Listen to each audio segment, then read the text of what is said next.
Isang mapagpalang araw po sa ating lahat. Ako si Godfrey Quizon and this is my devotion for today, June 22. At ang topic po natin for today is sino-sino ang mga kasama natin sa langit or living creatures. So, ano po ba yung living creatures? Yung apat sinasabi ni John sa Revelations. So, in scripture, living creatures are a unique class of heavenly beings described vividly in Ezekiel chapter 1 and Revelations chapter 4.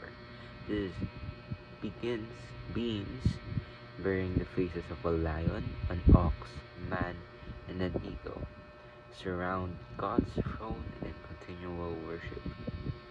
Their symbolism reflects strength, service, intelligence of heaven, and the unceasing praise that surrounds our glorious God. So ano po ba yun? Babasahin po natin ng scripture natin for today, Revelation chapter 4 verse 6 to 8. Also in front of the throne there was what looked like sea of glass, clear as crystal. In the center around the throne were 4 living creatures, and they were covered with eyes in front and in back. The first living creature was like a lion, the second was like an ox, the third had a face like a man, the fourth was like a flying eagle. Each of the 4 living creatures had 6 wings and was covered with eyes all around. Even under its wings, day and night they never stop saying, "Holy, holy is the Lord God Almighty, who was and is to come."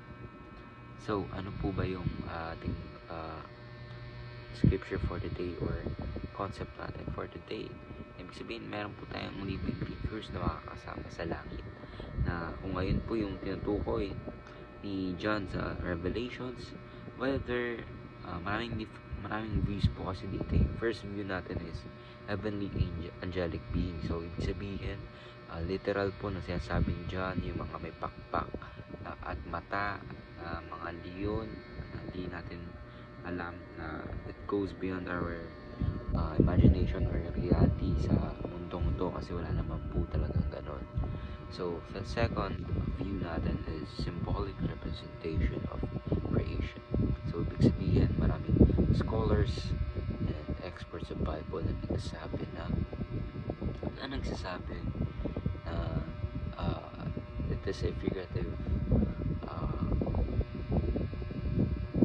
verse by John, and di naman talaga literally na talagang angelic beings katulad dun sa first view natin.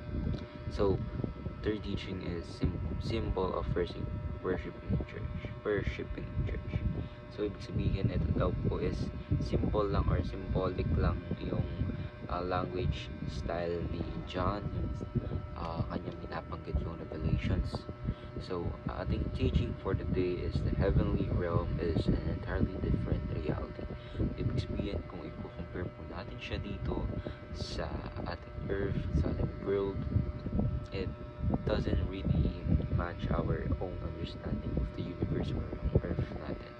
Kasi saan pa po tayo nakakita ng 6 wings na may mata sa lahat ng katawan, na lahat ng part, and sa lion may pakpak, ox na may pakpak, at tao na may pakpak. So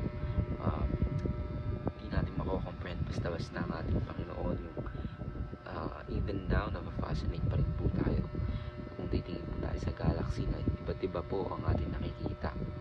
So